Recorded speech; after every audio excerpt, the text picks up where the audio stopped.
تو آج کی حدیث ہے ضرر رسانی اور بطور انتقام ضرر سے احتراز۔ ضرر کیا ہوتا ہے؟ ہم اردو میں بھی کہتے ہیں اس کو ضرر پہنچانا۔ کسی کو ضرر پہنچانا کیا ہوتا ہے کہ اس کو تکلیف پہنچانا، نقصان پہنچانا، ٹھیک ہے؟ تو اسلام میں کسی کو بھی ناحق تکلیف پہنچانا، نقصان پہنچانا، یا اگر کسی نے ہمیں تکلیف پہنچائی اور نقصان پہنچایا تو پھر ہم انتقام کے طور پر اس کو اتنا زیادہ کر لے کہ اس کے نقصان سے زیادہ ہم اس کو نقصان پہنچا دیں، یہ اسلام میں الاؤڈ نہیں ہے، یہ جائز نہیں ہے۔ اسلام ہمیں جب ظلم کسی کے ساتھ ہوتا ہے تو اس کو بدلہ لینے کی اجازت دیتا ہے، لیکن کتنا کہ جتنا صرف ظلم ہوا ہے اس کے برابر۔ یہ نہیں کہ اب ظالم مظلوم کو اب قوت آئی ہے تو وہ ظالم کے ساتھ ڈبل بدلہ لے لے، ایسا نہیں ہوتا، ٹھیک ہے؟ تو اسی وجہ سے معاف کرنے کو بہتر سمجھا جاتا ہے کہ جب انسان معاف کر دیتا ہے تو بدلے لینے میں ہمیشہ چانس ہوتا ہے کہ کہیں ہم کسی پر زیادتی نہ کر دیں۔ تو جب تک معاف کر سکتے ہیں اور اللہ پر بھروسہ کر سکتے ہیں انشاءاللہ بہتر ہوتا ہے۔ تو یہ جو حدیث ہے، یہ آج کی حدیث یہ بہت اہم حدیث ہے، اور یہ ایک اسلام کا ایک اصول بھی ہے۔ اس حدیث کو علماء نے بہت سے احکامات کو، فقہی احکامات کو نکالنے میں اس حدیث کو دلیل بنا کر بنایا ہے۔ جیسے کہ کوئی بھی ایسا معاملہ ہے جس میں کسی کو تکلیف پہنچ سکتی ہے تو وہ اس کو اس حدیث کے تحت اس کام کو منع کر دیا جاتا ہے۔ تو یہ ایک اصول ہے، اسلام کا ایک اصول اس حدیث سے بنایا گیا ہے۔ تو حدیث کیا ہے انشاءاللہ ہم پڑھتے ہیں۔ ان ابی سعید سعد بن سنان الخدری رضی اللہ عنہ، یہ حضرت ابو سعید خدری، ان کا مختصر نام ہے حضرت ابو سعید خدری۔ یہ راوی ہے حدیث کے، یہ صحابی ہے۔ انہوں نے حضرت رسول اللہ صلی اللہ علیہ وسلم سے فرمایا، یا رسول اللہ صلی اللہ علیہ وسلم سے سنا، لا ضرر ولا ضرار، کہ لا ضرر میں نے آپ لوگوں کو پہلے بھی سمجھایا تھا کہ لا جو ہے اس کے بعد کوئی اسم آتا ہے جس کے اوپر آخری لفظ پر فتح ہوتا ہے تو وہ مکمل نفی ہوتی ہے، یعنی کہ کسی قسم کا بھی نقصان نہیں، ٹھیک ہے؟ جیسے لا ریبہ کوئی قسم کا شک نہیں ہے، لا الہ کوئی بھی الہ نہیں ہے۔ تو یعنی کہ ترجمہ کیا کیا جاتا ہے؟ کسی قسم کا کوئی بھی نہیں، بالکل مکمل نفی کر دی جاتی ہے اس کام کی جو لا کے بعد آتا ہے۔ تو لا ضرر کا مطلب ہے کسی قسم کا بھی کوئی نقصان نہیں، مطلب جائز نہیں، جائز، ٹھیک ہے؟ یہاں جائز کا لفظ لکھا ہوا نہیں ہے، لیکن یہ اس میں شامل ہے کہ کوئی کسی قسم کا نقصان کسی کو پہنچانا جائز نہیں ہے۔ ولا اور نہ ضرار کہتے ہیں، ضرر جب کوئی کسی کو نقصان پہنچاتا ہے تو ہم اس کو ضرر کہتے ہیں، لیکن جب کسی کو نقصان پہنچا ہو، کسی کو تکلیف کسی نے پہنچائی، پھر وہ جواب میں بدلے میں تکلیف پہنچائے، اس کو ضرار کہتے ہیں۔ اسلام میں کسی کو تکلیف پہنچانا یا کسی کے سے بدلہ، اس کی تکلیف سے زیادہ بدلہ لے لینا، یہ جائز نہیں ہے۔ یہ حدیث جو ہے یہ حسن درجے کی ہے۔ حدیث کے مقبول حدیث، یعنی جن حدیثوں کو قبول کیا جا سکتا ہے ان کے دو درجے ہوتے ہیں، ایک صحیح حدیث اور ایک حسن حدیث، ٹھیک ہے؟ تو آپ کبھی بکس میں پڑھیں گے کہ یہ حدیث حسن ہے، یہ حدیث صحیح ہے۔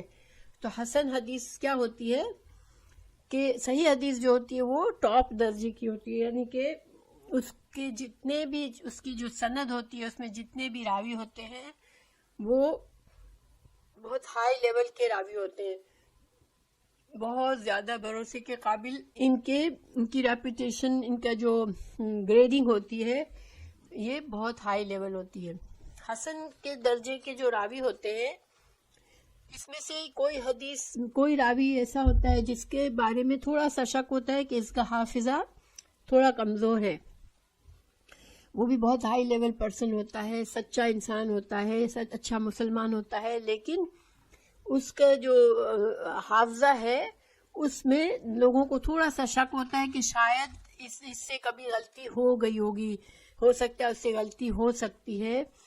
تو جب ایسے راوی ہوتا ہے تو پھر کیا کرتے ہیں کہ اس حدیث کو فوراً نہیں قبول کرتے. پھر کیسے قبول کرتے ہیں کہ سیم بات جو ہے دوسرے راویوں سے بھی، دوسری حدیثوں میں بھی سیم بات کہی گئی ہو، یعنی بہت سارے مختلف سند سے بہت سارے راویوں نے یہ سیم بات کہی ہو، تو پھر یہ یقین ہو جاتا ہے کہ یہ آدمی جو ہے جس کے حافظے میں تھوڑا سا شک ہے، اس نے اس حدیث میں کوئی غلطی نہیں کی ہے، اس لیے کہ بہت سے اور راویوں نے بھی یہی بات بتائی ہے.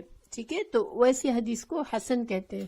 حدیث بھی ضروری ہے کہ ہم اگر اس کو عمل کرتے ہیں تو ہمیں پتہ ہونا چاہیے کہ کون سی حدیث کو قابل قبول ہے اور کون سی نہیں ہے. تو کتابوں میں یہ دیکھنا ضروری ہوتا ہے جب حدیث کا ریفرنس ہوتا ہے تو کہ یہ حدیث کا درجہ کون سا ہے. تو صحیح حدیث لکھی ہوئی ہو یا حسن حدیث ہو تو وہ قابل قبول ہوتی ہے. ٹھیک ہے، تو اس نے آگے بتایا ہے راوی نے، یہ جو حدیث کے بعد سارا لکھا ہوا ہے کہ یہ حدیث جو ہے اس کو کہاں کون سے علماء نے اپنی کتابوں میں لکھا ہے، اور اس میں جو ہے امام مالک نے اپنی موطا میں بھی، امام مالک کو آپ جانتے ہیں، نام سنا ہوگا، وہ انہوں نے اپنی کتاب میں بھی اس کو درج کیا ہے، اور دارقطنی نے بھی لکھا ہے. ٹھیک ہے، تو یہ حدیث جو ہے بہت سی، ابن ماجہ نے اپنی کتاب میں لکھا ہے. تو یہ اس حدیث کو مختلف سند سے بہت سے راویوں نے لکھا ہے، اس وجہ سے یہ حدیث کیا ہے، حسن ہے. ٹھیک ہے، اوکے. اب حدیث میں کیا ترجمہ کیا ہے کہ آپ صلی اللہ علیہ وسلم نے کیا فرمایا کہ کسی کو ضرر پہنچانا، نہ ضرر کا انتقام لو. ٹھیک ہے، نہ ضرر پہنچاؤ، نہ ضرر کا انتقام لو. اور انتقام کیا ہوتا ہے کہ انسان غصے میں، کسی نے کسی کو تکلیف پہنچائی، اب وہ غصے میں اس کو کہیں زیادہ تکلیف پہنچا دے. جیسے پہلے زمانے میں یہ ہوتا تھا کہ ایک پرسن کو قتل کر دیا گیا تو اس کے قبیلے کے لوگوں نے، جس قاتل کے قبیلے کے 10 لوگوں کو بھی قتل کر کے وہ پھر بھی سکون سے نہیں بیٹھتے تھے، اور پھر وہ ان کے 10 لوگوں کا بدلہ لینے کے لیے ان کے 50 لوگوں کو وہ آ کے مارتے تھے. تو اس طرح سے پہلے زمانے میں جنگیں چلتی رہتی تھی. الفاظ کے تشریح، لا دارا، یہ لفظ در رہو اور دار رہو سے مشتق ہے. در کا مطلب ہوتا ہے، ضرر کا مطلب جیسے نفع، ہم کہتے ہیں نا نفع پہنچانا، تو نفع کا اپوزٹ ہے ضرر. ٹھیک ہے، کسی کو نفع پہنچانا یعنی کہ فائدہ پہنچانا، اور ضرر پہنچانا کسی کو نقصان پہنچانا. تو اب آگے دیکھیں، اسلام جو ہے، اسلام ایک ایسا دین ہے جو انسانیت کی قدر کرنا سکھاتا ہے. اور ایمان جو ہے ہمارا، کہ کوئی اگر کہتا ہے میں مومن ہوں تو اس کے اندر اچھا اخلاق، شرم و حیا، سچائی، عدل، انصاف، اور کسی کو تکلیف نہ پہنچانا، یہ ساری خوبیاں ہونی چاہیے. یہ سارے ایمان کے جز ہیں. یعنی ایمان، ہماری جتنی اچھی عادتیں ہمارے اندر ہے وہ ہماری ایمان کو مکمل کرتا ہے. انسان کہتا ہے میں اللہ پر ایمان رکھتا ہوں، نمازیں پڑھتا ہوں، روزے رکھتا ہوں، لیکن پھر ساتھ ساتھ اس کو اچھا اخلاق بھی ضروری ہے، اس کے اندر شرم و حیا ہونی چاہیے، اس کے اندر سچائی ہونی چاہیے، اس کے اندر عدل انصاف ہونا چاہیے، اور اس کے اندر معاف کرنے کی صلاحیت ہونی چاہیے، اس کے اندر کسی کو تکلیف نہ پہنچانے کی عادت ہونی چاہیے. یہ ساری چیزیں مل کر انسان کو کامل مسلمان بناتی ہے، ورنہ اسلام جو ہے ادھورا رہ جاتا ہے انسان کا. اسلام میں بہت سی ایسی احادیث ہیں جس کے ذریعے ہمیں اس چیز کی اہمیت کہ کسی کو ہماری ذات سے کسی کو دکھ نہ پہنچے، اس کی بہت زور دیا گیا ہے. جیسے ایک اور حدیث ہے، آپ صلی اللہ علیہ وسلم نے فرمایا المسلم من سلم المسلمون من لسانہ و یدہ، کہ مسلمان وہ ہے جس کے ہاتھ اور زبان سے دوسرے مسلمان محفوظ ہو. تو مسلمان وہ ہے جس کے ہاتھ اور زبان سے دوسرے مسلمان محفوظ رہیں. کیا مطلب ہے کہ انسان نہ کوئی اپنے ہاتھ سے کسی کو تکلیف پہنچائے، وَإِيَّاكُمْ، نہ کوئی ایسا کام کرے جو اس کے ہاتھ سے کوئی ایسا کام نہ کرے جس سے دوسرے کو تکلیف پہنچے، نہ زبان سے ایسی بات کرے جس سے کوئی دوسرے کو تکلیف پہنچے۔ مسلمانوں کو ایک دوسرے کا بھائی بھائی کہا گیا ہے، تو انسان کسی کو تکلیف نہ دے۔ ویسے تو انسان ہمیں یہ بھی اجازت نہیں دیتا اسلام کہ ہم غیر نان مسلم کو بھی تکلیف پہنچائے۔ اپنی زبان سے، اپنے عمل سے تمام انسانوں کے ساتھ ہمیں بھلا کرنا ہے، لیکن خاص طور سے مسلمان کو تکلیف نہیں پہنچاتا۔ یہ ایمان کا حصہ بنا دیا گیا ہے، ٹھیک ہے۔ یہاں پر مسلمان ہونے کی شرط کیا بتائیے کہ اگر تم خود کو مسلمان کہتے ہو تو پھر تمہاری زبان اور تمہارے ہاتھ سے کوئی اور مسلمان کو کوئی تکلیف نہ پہنچے، ٹھیک ہے۔ تو اس کا مطلب ہے کہ یہ مسلمان ہونے کا ایک حصہ ہے۔ اگر ہم دعویٰ کرتے ہیں کہ ہم مسلمان ہیں تو یہ خوبی ہمارے اندر ہونی چاہیے۔ اور انسان دیکھیں زبان سے دوسروں کو تکلیف پہنچانا بڑا آسان ہوتا ہے۔ انسان بغیر سوچے سمجھے بعض اوقات ہم ہنسی مذاق میں بھی ایسی بات کر جاتے ہیں جو دوسروں کسی اور کے دل کے لیے تکلیف دہ ہو جاتی ہے۔ تو زبان کا تو بہت زیادہ ہمیں زور دیا گیا ہے کہ زبان کی حفاظت کریں ہم۔ رسول اللہ صلی اللہ علیہ وسلم نے فرمایا کہ یہ جو ایک زبان، ایک گوشت کا ٹکڑا ہے، یہ انسان کو جہنم میں لے جانے کا ذریعہ بن جاتا ہے، کیونکہ انسان چاہے وہ عبادتیں کرتا ہو، چاہے اللہ کے لیے عبادتیں ضرور کرتا ہو، لیکن زبان کو سنبھالتا نہ ہو تو پھر اپنی زبان سے بات کرتے ہوئے سوچتا نہ ہو اور دوسروں کو تکلیف پہنچاتا ہو تو وہ مسلمان پکا نہیں ہو سکتا۔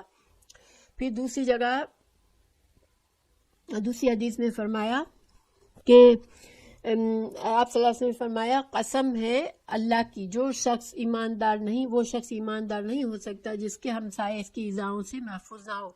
اگر ایسا مسلمان ہے جو کہ ہمسائے اس سے بیزار ہے، اس کے پڑوسی اس سے تکلیف اٹھاتے ہیں، تو پھر وہ مسلمان ہی نہیں ہو سکتا، ایمان ہی نہیں ہو سکتا۔ دیکھیں کتنی بڑی بات ہے نا کہ ایمان کا کتنا مضبوط حصہ ہے کہ انسان اپنے ہمسایوں کو بھی تکلیف نہ پہنچائے۔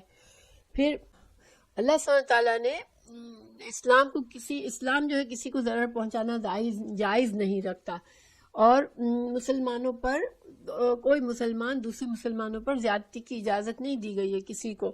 اللہ تعالیٰ زیادتی کو بہت سخت ناپسند فرماتے ہیں کہ کوئی بندہ دوسرے بندے پر، کسی مخلوق پر زیادتی کرے۔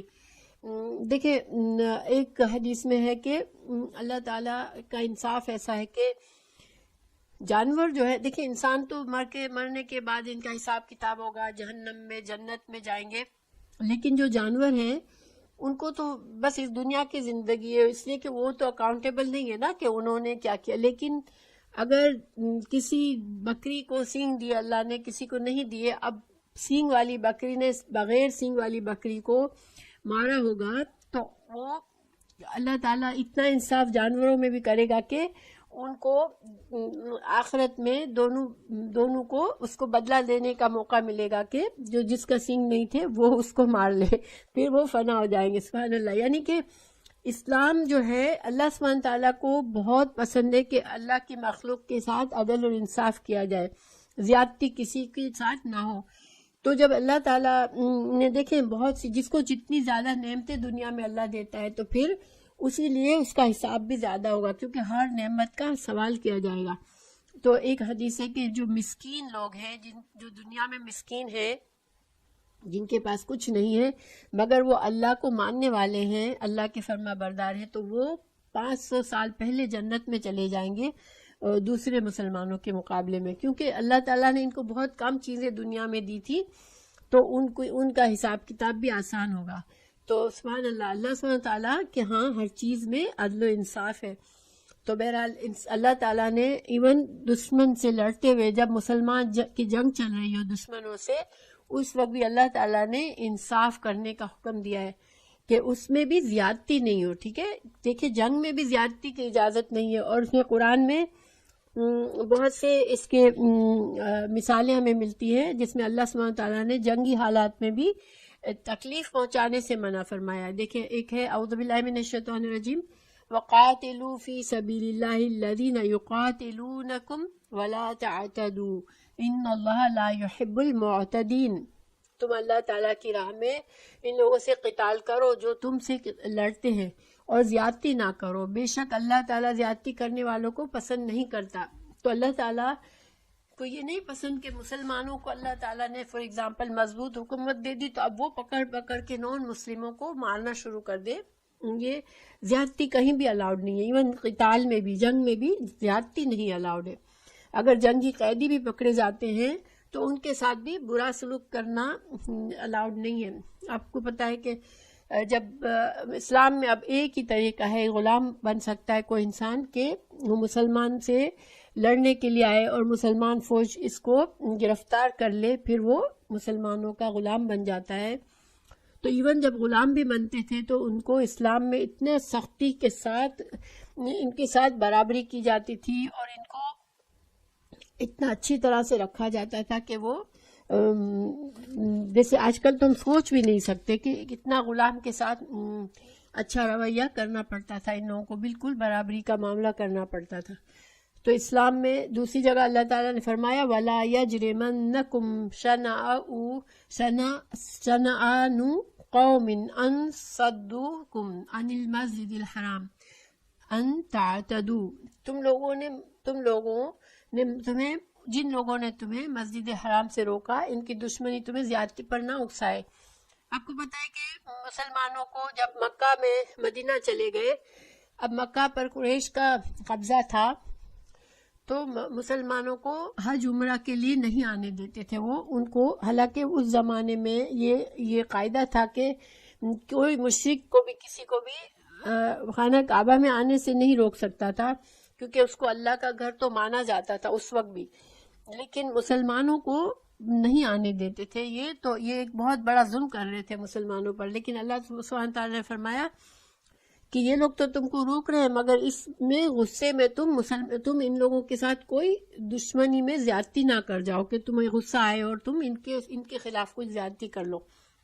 تو کتنی بڑی بات ہے نا کہ دشمن کے ساتھ بھی اللہ تعالیٰ نے خاص سمجھایا کہ ان کا جرم تو ہے کہ وہ تم کو روک رہے مسجد سے، مگر تم ان کے ساتھ کہیں اس دشمنی میں زیادتی نہ کر بیٹھو.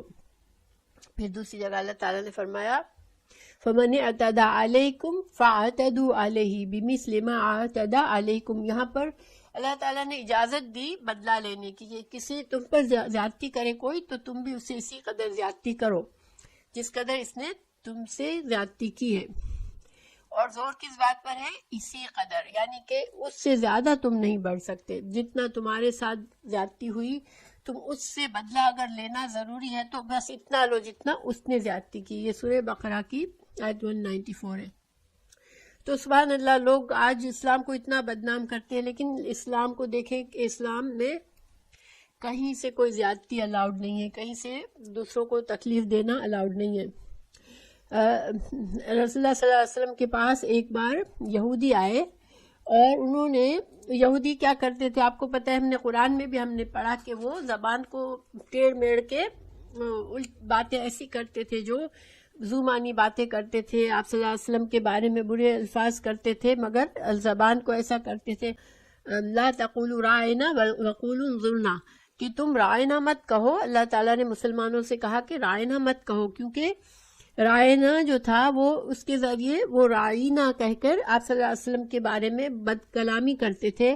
تو اللہ تعالیٰ نے مسلمانوں کو بھی چوکنا کر دیا کہ یہ رائنا مت کہو، تاکہ یہودیوں کو بھی چپ کرنا پڑے، کیونکہ یہودی تم بولو گے وہ بھی بولیں گے تو وہ تو غلط بولتے ہیں اور آپ صلی اللہ علیہ وسلم کی شان میں گستاخی کرتے ہیں. تو پھر اللہ تعالیٰ نے مسلمانوں سے بھی کہا کہ تم انظر نہ کہو، یعنی ہماری رعایت کریں. مسجد دیکھیں مجلس میں کہ جیسے کوئی بات کر رہا ہے، اب کسی کو سمجھ نہیں آئی تو وہ کہے گا پلیز ریپیٹ کر دیں، بات کو ذرا سا دوبارہ سمجھا دیں. تو یہ انظرنا اسی معنی میں ہوتا ہے کہ ذرا ہماری رعایت کر دیں، ہمیں بات کو سمجھا دیں. تو یہودی جان بوجھ کر رائنا بولتے تھے اور رائنا سے وہ آپ کی شان میں گستاخی کرتے تھے. تو بہرحال ان کا ایک اور طریقہ یہ تھا کہ آ کر السلام علیکم کہنے کے بجائے کیا کہتے تھے؟ السلام علیکہ، السلام علیکم. یہ دیکھیں اسلام میں کیا ہے؟ السلام علیکم. تو یہ السلام علیکم کہتے تھے. اور السلام علیکم کا مطلب ہوتا ہے کہ تم پر موت آئے. ٹھیک ہے، یہ ایک بد دعا ہے، بد دعا کا کلمہ ہے.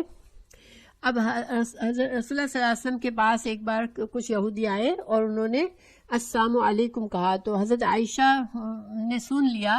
ان کو بڑی تکلیف ہوئی کہ رسول اللہ صلی اللہ علیہ وسلم کی شان میں ایسی گستاخی کر رہے ہیں یہ لوگ اور آپ کو بد دعا دے رہے ہیں. تو حضرت عائشہ سے نہ رہ سکی اور انہوں نے جواب میں کہا بل علیکم السلام ولعنت، کہ بلکہ تم پر موت آئے اور تم پر اللہ کی لعنت ہو. تو اور دوسری ایک حدیث میں کہا گیا کہ حضرت عائشہ نے یہ کہا السلام علیکم ولعنکم اللہ وغضب علیکم، کہ تم پر موت آئے، تم پر اللہ کی لعنت ہو اور تم پر اللہ غضبناک ہو. تو یہ حضرت عائشہ ظاہری باتیں رسول اللہ صلی اللہ علیہ وسلم سے ان کو بہت محبت تھی اور ان سے برداشت نہیں ہو سکا کہ ان کو کوئی بد دعا کا کلمہ کہا ان لوگوں نے. تو حضرت عائشہ نے غصے میں ان کو یہ جواب دیا. تو اب رسول اللہ صلی اللہ علیہ وسلم نے حضرت عائشہ کو ایک طرح سے تنبیہ کر دی. آپ نے ان کو منع کرا، آپ نے کہا ماہ یا عائشہ، ماہ کا مطلب ہوتا ہے چھوڑو بس بند کرو یا نہ کرو، یا اس طرح سے جیسے ٹوک دینا. تو حضرت عائشہ کو ٹوک دیا حضرت رسول اللہ صلی اللہ علیہ وسلم نے اور فرمایا فَإِنَّ اللَّهَ لَا يُحِبُّ الْفَحْشَ وَالتَّفَحُّشَ، کہ اللہ تعالیٰ فحش گوئی کو پسند نہیں کرتا، اللہ تعالیٰ بد کلامی کو پسند نہیں کرتا، تم بد کلامی مت کرو. حضرت عائشہ کو آپ صلی اللہ علیہ وسلم نے روک دیا. تو حضرت عائشہ نے ان سے فرمایا یا رسول اللہ کہ آپ نے دیکھا نہیں انہوں نے کیسی آ کے بدتمیزی کی، آپ کو بد دعا دی، تو پھر میں کیسے نہ ان کو کچھ بولوں. تو رسول اللہ صلی اللہ علیہ وسلم نے فرمایا کہ دیکھو ان کی جو بد دعا میرے لیے ہے وہ اللہ قبول نہیں کرتا، ٹھیک ہے، ان کی بد دعا مسلمانوں کے لیے قبول نہیں ہوتی، نان مسلمز کی، لیکن ہماری بد دعا ان پر قبول ہوتی ہے. تو رسول اللہ صلی اللہ علیہ وسلم نے ان کو کیا جواب دیا تھا جب انہوں نے السلام علیکم کہا تھا؟ تو آپ صلی اللہ علیہ وسلم نے فرمایا وعلیکم، ٹھیک ہے، آپ نے کچھ اور نہیں کہا، صرف وعلیکم. وعلیکم کا مطلب ہوتا ہے اور تم پر، ٹھیک ہے، یعنی آپ صلی اللہ علیہ وسلم نے صرف لوٹا دیا ان کی بد دعا کو، ان پر لوٹا دیا کہ انہوں نے کہا کہ آپ پر نعوذ باللہ آپ پر موت آئے، تو آپ صلی اللہ علیہ وسلم نے کیا کہا اور تم پر. تو اب آپ صلی اللہ علیہ وسلم نے حضرت عائشہ کو سمجھایا کہ دیکھو میرا جواب تم نے سنا تھا، انہوں نے مجھے بد دعا دی تو میں نے ان پر لوٹا دی، تو ان کی بد دعا تو میرے لیے قبول نہیں ہوگی مگر میری بد دعا ان کے لیے قبول ہوگی. مگر آپ صلی اللہ علیہ وسلم نے زیادتی نہیں کی کہ اور ایڈ کر دیں کہ تم پر اللہ کی لعنت ہو، تم پر اللہ کا غضب ہو، کچھ بھی نہیں، وعلیکم کہہ دیا. تو یہ ایک ادب ہمیں سکھایا گیا کہ اسلام جو ہے وہ زیادتی کو اجازت نہیں دیتا. ہاں ٹھیک ہے، برابری کا معاملہ کر سکتے ہیں. پھر شوہر اور بیوی کے معاملے میں بھی قرآن میں خاص طور سے واضح طور پر بتا دیا کہ شوہر بیوی پر ظلم اور زیادتی نہ کرے. مطلب کیا ہے کہ اگر کوئی شوہر کو بیوی پسند نہیں ہے تو وہ کیا کرتے تھے پہلے زمانے میں کہ اس کو طلاق بھی نہیں دیتے تھے اور اس کو اپنے گھر میں رکھ کر اس سے اچھا تعلق بھی نہیں رکھتے تھے، اس پر ظلم و زیادتی کرتے تھے اور شوہر بیوی کا تعلق بھی اس سے نہیں جوڑتے تھے، تو بیوی کو ایک طرح سے لٹکا کے رکھتے تھے. تو اللہ تعالیٰ نے فرمایا کہ جب تمہیں اگر ایسا معاملہ ہے کہ بیوی نہیں پسند ہے تو تم اس کو طلاق دے کر اس کو فارغ کر کے اس کو جانے دو. تم اس کو اس طرح لٹکا کے مت رکھو کہ اس کے ساتھ ظلم کرو تم، کہ وہ کسی اور سے بھی شادی نہ کر سکے، کہیں اور بھی اس کا گھر نہ بسے اور تم بھی اس کے ساتھ گھر نہ بساؤ اور تم اس کے ساتھ زیادتی کرو.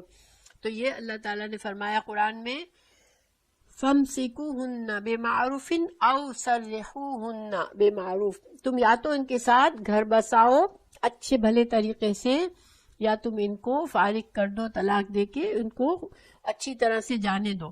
لیکن وَلَا تُمْسِكُوهُنَّ ضِرَارًا لِتَعْتَدُوا، تم ان پر زیادتی اور ان کو نقصان پہنچانے کے لیے تم اس کو اپنے گھر میں مت روک کے رکھو. تو دیکھیں اللہ سبحانہ تعالیٰ نے ہر معاملے میں جہاں بھی تھوڑا سا بھی رشتوں میں گنجائش تھی کہ کوئی کسی پر زیادتی کر سکتا ہے تو اللہ تعالیٰ نے اس معاملے کو صاف کر دیا، اس کے بارے میں اصلاح فرما دی. اللہ تعالیٰ نے فرمایا پس تم انہیں صحیح طور پر بساؤ یا حسن سلوک کے ساتھ رخصت کرو، انہیں ضرر پہنچانے اور زیادتی کرنے کے لیے پابند نہ رکھو. تو اسی طرح کسی کی وفات کے بعد اس کی جائیداد تقسیم کرتے وقت بھی اللہ تعالیٰ نے فرمایا کہ کسی کو ضرر پہنچانے کی خاطر اس کے مقررہ حصے میں کمی کرنے کی اجازت نہیں دی ہے. یعنی کہ اگر کسی نے وصیت کی، اب اس وصیت کو میں کوئی میت کے جانے کے بعد اس وصیت میں پہلا حق ہوتا ہے کہ میت کا قرضہ ادا کیا جائے، اور پھر میت کے جو جیسے میت نے خاص وصیت کی ہو 1/3 تک اللہ تعالیٰ نے اجازت دی ہے کہ وہ کسی کو اپنا مال دے سکتا ہے، بشرطے کہ وہ ان لوگوں میں سے نہ ہو جن کو آلریڈی حصہ اللہ نے مقرر کیا ہے، تو وہ بھی جائز ہے۔ تو اگر مرنے والے نے وصیت کی ہے کہ میرے مال کا 1/3 میں میرے فلاں دور کے رشتہ دار کو، ضرورت مند کو دینا چاہ رہا ہوں، تو کوئی اس کو بدلے نا کہ اب وارث ہے، اس کے بیٹے ہیں، جیسے مرنے والے کے بیٹے ہیں، تعتدو عدو ہوتا ہے دشمنی کرنا، زیادتی کرنا، ٹھیک ہے؟ تو تعتدو یعنی خاص طور سے تم اس کو نقصان نہ پہنچاؤ، یہ ہے تعتدو، ٹھیک ہے؟ تعتدو عدو ہوتا ہے دشمن، عین دال واو، عدو ہوتا ہے دشمن، تو تعتدو تم دشمن، ظاہر ہے کہ انسان کسی کو، تو یہ جہاں جہاں زیادتی کی گنجائش ہے اللہ سبحانہ تعالیٰ نے زیادتی سے منع فرمایا ہے۔ تو اسی طرح وصیت میں تبدیلی، جیسے اب مثال کے طور پر ایک آدمی کے بیٹے ہیں، اب اس آدمی کے بیٹے تو ظاہری بات ہے کہ حقدار بنیں گے جائیداد کے، لیکن مرنے سے پہلے آدمی کہے کہ میرا 1/3 میری جائیداد کا حصہ میرے فلاں رشتہ دار کو، جو میں نے ساری زندگی میں غریب آدمی تھا، میں نے اس کی مدد کی تھی، یا اس نے میرے ساتھ احسان کیا تھا، میں اس کی مدد کرنا چاہ رہا ہوں، تو اس کو دے دینا۔ اب وہ وارث نہیں ہے، مگر اس مرنے والے نے اس کے لیے 1/3 تک کی وصیت کی ہے۔ اگر اب بیٹے کہے کہ لو وہ کون ہوتا ہے پیسے لینے والا، وہ تو ہمارا دور کا رشتہ دار ہے، تو بیٹے باپ کی وصیت کو اگنور کر کے اگر ساری جائیداد خود اپنے آپس میں بانٹ لے، تو یہ کیا ہو گیا؟ یہ زیادتی ہو گئی۔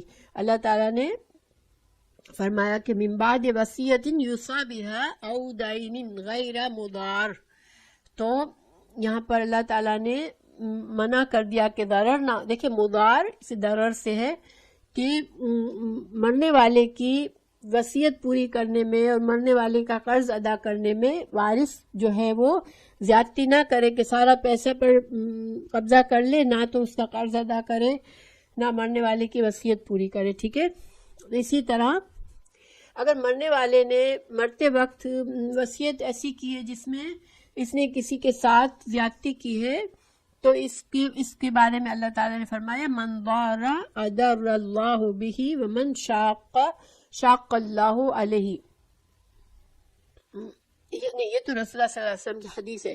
یہاں پر ہے اگر مرنے والے نے کوئی خلاف شرع وصیت کر دی ہو، یا آمدن کسی وارث کے حصے میں کمی کرنے کی کوشش کی ہو، یا نقصان پہنچانے کی خاطر وصیت کی ہو، تو پھر وہ جائز نہیں ہے۔ پھر وہ وصیت کو، اس کے وارثوں کو چاہیے کہ اس وصیت کو صحیح کر لیں اور اللہ کے احکامات کے مطابق صحیح اس کو بانٹے۔ اگر مرنے والے کو ایک بیٹے سے زیادہ پیار ہے، وہ کہے میرے اس بیٹے کو میں اپنی پوری آدھی جائیداد دے جاتا ہوں، اور باقی میرے 4 بیٹوں کو باقی آدھی جائیداد 4 بیٹوں میں برابر بانٹ دو، تو یہ کیا ہے؟ یہ غلط وصیت ہے، یہ جائز وصیت نہیں ہے۔ اللہ تعالیٰ نے سارے بیٹوں کا برابر حساب رکھا ہے، تو پھر اس کو، ایسی وصیت کو چاہیے کہ وارث ٹھیک کر لے۔ جس کو زیادہ دے دیا ہے وہ کہے نہیں، مجھے یہ میرا جتنا حق ہے مجھے وہی دو، اللہ نے جتنا حق مقرر کیا ہے، اور باقی بھائی بھی اس کو کریکٹ کر سکتے ہیں۔ تو مگر کسی صورت میں بھی زیادتی کی اجازت نہیں۔ رسول اللہ صلی اللہ علیہ وسلم نے، چونکہ زیادتی اور ظلم جو ہے بہت بری چیز ہے، تو آپ صلی اللہ علیہ وسلم نے فرمایا من ضار اضر اللہ بہ من شاق اللہ علیہ، جو شخص کسی کو ضرر پہنچائے اس کے بدلے میں اللہ تعالیٰ اسے نقصان پہنچائے گا، اور جو کسی کو مشقت میں ڈالے اس کے بدلے میں اللہ تعالیٰ اسے مشقت میں ڈالے گا۔ یہ بہت بڑی وارننگ ہے۔ تو اس کا مطلب ہے ہم انسان کسی کے ساتھ کچھ کر رہا ہے زیادتی، تو سوچ لے کہ اللہ سب سے بڑا ہے، اور اللہ اس پر بھی پھر وہی عمل کر سکتا ہے، اس کے ساتھ وہی معاملہ کر سکتا ہے۔ اللہ تعالیٰ ہم سب کو محفوظ رکھے۔ تو ضرر، جیسے میں نے کہا کہ یہ حدیث جو ہے ایک بہت بڑا اہم اصول ہے کہ کوئی انسان اسلام میں جائز نہیں ہے کسی کو تکلیف پہنچانا، تو اس وجہ سے اس قاعدے کے تحت بہت سے فقہی مسائل اس علماء نے نکالے ہیں۔ ہاں بالکل، اللہ تعالیٰ ہم سب کو زبان، خاص طور سے ہماری زبان کی حفاظت کرنے کی توفیق دے کہ ہم زبان سے بھی کسی کے بارے میں ایسی بات نہ کریں جو کہ اللہ کے نزدیک زیادتی ہو. دیکھیں بعض اوقات ہم سمجھتے ہیں ہر انسان اپنے لیے تو اچھا ہی سوچتا ہے نا. ہم سمجھتے ہیں نہیں مجھے فلاں پرسن سے مجھے یہ رویہ چاہیے، فلاں کو میرے لیے یہ کرنا چاہیے. تو اگر وہ انسان ہماری توقعات کے مطابق نہیں کرتا تو ہم جو ہے اس کے ساتھ زیادتی کر بیٹھتے ہیں، ہم اس کے بارے میں غلط باتیں کر بیٹھتے ہیں. لیکن ہمیں یہ دیکھنا چاہیے کہ حق بات کیا ہے، ہماری خواہشات کے مطابق کوئی کرتا ہے یا نہیں، یہ نہیں دیکھنا چاہیے. ٹھیک ہے، خاص طور سے رشتوں میں انسان کو بہت ہائی ایکسپیکٹیشنز ہوتی ہے. بعض لوگوں کو عادت ہوتی ہے کہ بڑی ہائی ایکسپیکٹیشنز رکھتے ہیں جن لوگوں سے ان کی رشتہ داری ہوتی ہے. پھر وہ ایکسپیکٹیشن اگر پوری نہیں ہوتی تو وہ باتیں بناتے ہیں، زیادتی پر اتر جاتے ہیں، لڑائی جھگڑا کرتے ہیں اور غلط باتیں سناتے ہیں. لیکن انسان کو ہمیشہ بہتر یہ ہوتا ہے کہ انسان اپنے اندر جھانک لے کہ میں تو کہیں زیادتی نہیں کر رہا ہوں. اگر دیکھیں انسان کو بائی نیچر ہمیشہ خود اپنے آپ کو ہی مظلوم سمجھتا ہے. ٹھیک ہے، لیکن ذرا سا ہم غور سے دیکھیں تو پھر ہمیں اللہ تعالیٰ بتا دیتے ہیں کہ نہیں صحیح تو ہے، وہ انسان ہمارے ساتھ صحیح کر رہا ہے، ہم غلط ہیں. ہم کو اپنی غلطی کو جانچنا چاہیے، کوشش کرنا چاہیے، اس لیے کہ اگر ہم نے غلطی کر لی دنیا کے مختصر فائدے کے لیے اور کسی پر زیادتی کر لی تو ہم کو پھر ہمارے ساتھ زیادتی ہو جائے گی، اللہ نہ کرے. تو ہمیں بس دوسروں کا معاملہ ان پر ہے. دیکھیں بہتر یہ ہوتا ہے انسان کہ ہاں بالکل بہتر یہ ہوتا ہے کہ انسان جو ہے ٹھیک ہے چلو کسی اور کو زیادہ مل گیا، مجھے کم مل گیا، کوئی بات نہیں، صبر کر لے تاکہ کہیں ایسا نہ ہو کہ اپنا حق لینے میں ہم کسی سے زیادتی کر بیٹھے، کہ ہم سمجھے کہ ہمارا حق زیادہ ہے اور اصل میں ہمارا حق زیادہ نہ ہو اور ہم ہی خود زیادتی کر رہے ہوں. تو انسان کو اپنے اوپر کڑی نظر رکھنی چاہیے. عقل مندی یہ ہے کہ ہمارا محاسبہ ہو اس سے پہلے ہم اپنا محاسبہ خود کر لیں، یہ عقل مندی ہے. اگر ہم اپنے آپ کو، جیسے ہم دوسروں کو بہت سختی سے جج کرتے ہیں، فلاں ایسا ہے، فلاں ایسا ہے، فلاں ایسا ہے، فلاں یوں کرتا ہے، فلاں یوں کرتا ہے، مگر ہم اپنے آپ پر بہت کم کڑی نظر رکھتے ہیں. لیکن عقل مند وہ یہ ہے جو اپنا محاسبہ پہلے کرے، اپنے اوپر کڑی نظر رکھے. دیکھیں اگر ہم سے کسی کو فائدہ پہنچ جائے گا تو انشاءاللہ وہ ہمارے لیے اجر و ثواب کا ذریعہ بنے گا. لیکن ہم سے کسی کو نقصان پہنچ جائے گا اور ہم نے غور بھی نہیں کیا ہوگا تو یہ ہمارے لیے بہت نقصان دہ ہو سکتا ہے. اس لیے کہ جو بندوں کے معاملات ہیں وہ اللہ تعالیٰ کے معاملات میں اگر ہم کمی کریں گے تو اللہ تو ہے بہت رحیم ہے، اللہ تعالیٰ معاف فرما سکتے ہیں اور اللہ تعالیٰ اپنے فضل سے ہماری توبہ قبول کر سکتے ہیں، ہم کو معاف کر سکتے ہیں. لیکن اگر بندوں کے ساتھ ہم نے زیادتی کی ہوگی، بندوں کا دل دکھایا ہوگا تو اس کا حساب پھر اللہ تعالیٰ بندوں پر ہی چھوڑے گا کہ ٹھیک ہے اب اس بندے کو اجازت دی جائے گی جس کے ساتھ ہم نے ظلم کیا ہے کہ اب تم اس سے اب ظاہر ہے وہاں تو ہمارے پاس پیسہ دولت کچھ بھی نہیں ہوگا نا، آخرت میں انسان کے پاس کیا ہوگا. تو پھر سب سے بد نصیب وہ انسان ہوگا جس نے بڑی نمازیں پڑھی ہوں گی، بڑے روزے رکھے ہوں گے اور جائے گا بڑے دن کہ اس کو ہوگا کہ میں نے عبادتیں کی ہیں خوب، لیکن جب پھر ان کو لایا جائے گا جن کے ساتھ اس نے بد اخلاقی کی ہوگی، جن کے ساتھ اس نے برا سلوک کر کے جن کا دل دکھایا ہوگا، جن کے بارے میں کچھ غلط کام کیے ہوگے، تو ان لوگوں کو پھر کہا جائے گا کہ ٹھیک ہے اب تم ان کی نیکیوں کو لے جاؤ. تو وہ لوگ دوسرے لوگ اس کی نیکی، مظلوم جو ہے جس کو ہم نے کچھ نقصان پہنچایا ہوگا، جس کے بارے میں ہم نے غلط بات کی ہوگی، اس کو پھر ہماری نیکیاں دی جائے گی، اللہ نہ کرے. اور ایسا بھی ایک شخص ہوگا جو بدقسمت ہوگا کہ اتنی ڈھیر ساری نیکیاں لے کر جائے گا اور اس نے کسی پر زیادتی کی ہوگی تو اس کی ساری نیکیاں وہاں چلی جائے گی، پھر بھی حساب برابر نہیں ہوگا. تو جو گناہگار آدمی ہوگا اس کے گناہ اس پر ڈال دیے جائیں گے، نعوذ باللہ. دیکھیں کین یو امیجن، وہاں پر تو انسان کچھ بھی نہیں کر سکتا. یہاں پر ہمارے پاس وقت ہے، ہم اپنے اندر جا کے ہم اپنے اندر دیکھیں کہ ہم تو کسی کے ساتھ زیادتی نہیں کریں. دیکھیں زبان جو ہے نا، خاص طور سے زبان کو بہت ہی احتیاط سے استعمال کرنا ہے. ہمیں احساس نہیں ہوتا کہ ہم زبان کو کہاں کہاں غلط استعمال کر جاتے ہیں. بس ہم جب بولنے پر آتے ہیں تو بولتے چلے جاتے ہیں. اور کئی بار مجھے لگتا ہے کہ مجھے بعد میں اگر میں سوچتی ہوں تو مجھے اتنی باتیں اپنی غلط لگتی ہے کہ میں نے یہ کیوں بات کی، میں نے یہ بات کیوں کی. میں آپ لوگوں کو بتاتی ہوں، بچپن میں میرے ایک ٹیچر تھے، انہوں نے مجھے کہا تھا بیٹا دیکھو جب تم سونے کے لیے جاؤ تو 2 منٹ سوچ لیا کرو کہ آج کے دن میں نے کبھی کسی کا دل تو نہیں دکھایا، کوئی ایسا کام تو نہیں کیا جس کی وجہ سے کسی کو تکلیف پہنچی ہو. اگر تم نے ایسا کیا ہو تو پھر اس معاملے کو صاف کر لیا کرو. تو یہ مجھے انہوں نے سکھایا تھا. میں اتنی چھوٹی سی تھی، ان کی بات مجھے آج تک میرے کانوں میں آتی ہے، اور میں نے باقاعدہ بچپن میں جیسے میں نے اتنا زیادہ ان کی بات کو مانا کہ میں سوتے وقت بیٹھ کے باقاعدہ سوچتی تھی کہ آج کے دن میں نے کیا کیا، میں نے کسی کے ساتھ کوئی بات غلط تو نہیں کی، کچھ نہیں کیا. وہ الحمدللہ وہ عادت ابھی تک میرے اندر ہے کہ میں کہیں محفل میں جاتی ہوں، آتی ہوں، لوگوں سے ملتی ہوں، اور میں پھر سوچتی ہوں کہ میں نے کچھ غلط بات تو نہیں کی. کبھی کسی سے لڑائی ہو گئی، ظاہر گھر میں اپ ڈاؤن ہوتے ہیں، شوہر سے کوئی بات ہو گئی تو میں بیٹھ کے سوچتی رہ جاتی ہوں کہ میں نے کہاں غلطی کی. اور الحمدللہ مجھے لگتا ہے کہ یہ اللہ تعالیٰ ان کو جنت نصیب کرے. مجھے لگتا ہے اب تو وہ اس دنیا میں نہیں ہوں گے شاید، اور اگر ہوں گے تو اللہ تعالیٰ ان کے لیے آسانیاں کرے کہ انہوں نے مجھے اتنی اچھی نصیحت کی کہ وہ مجھے ہمیشہ یاد رہتے ہیں. کافی بڑی عمر تھی ان کی اور میں بہت چھوٹی تھی اس وقت. وہ گھر میں آتے تھے پڑھانے کے لیے، تو مگر مجھے ان کی وہ بات ہمیشہ یاد رہتی ہے، اور میں سوچتی ہوں اللہ تعالیٰ ان کی مغفرت کرے کہ انہوں نے مجھے اچھی بات بتا کے گئے. اور دیکھیں بعض اوقات یہ بات اچھی نہیں لگتی انسان کو، اپنے آپ اندر جا کے اپنے آپ کو ہم ملامت کرتے رہیں، اس لیے کہ اس سے انسان بے چین ہو جاتا ہے. تو ہم کیا کرتے ہیں کہ سوچتے ہی نہیں ہیں کہ چلو چھوڑو، جو بات ہم سے کچھ غلط ہو بھی گئی، تھوڑا سا ہمارے ضمیر نے ذرا سا چونکا لگایا، مگر ہم اس کو نظر انداز کر دیتے ہیں، کیونکہ ایسا سوچنے سے بے چینی ہو جاتی ہے انسان کو. لیکن یہ بے چینی بہتر ہے کہ اس کے ذریعے انسان اپنی اصلاح کر لے، بجائے اس کے کہ ہم بالکل بے خیالی میں زندگی گزار لیں اور پتہ چلا کہ جب ہم اللہ کے پاس پہنچے تو ہماری جو تھوڑی چھوٹی موٹی نیکیاں ہے وہ بھی کسی اور کو نہ دے دی جائے، اللہ نہ کرے. تو اس کا بہت خیال رکھنا ہے، خاص طور سے ہمارے رشتوں میں، ہمارے جو کلوز کے فرینڈز ہیں، دوست ہیں، یا جن سے ہمارا زیادہ واسطہ پڑتا ہے، ہمیں ان کے ساتھ بہت احتیاط کرنی ہوتی ہے.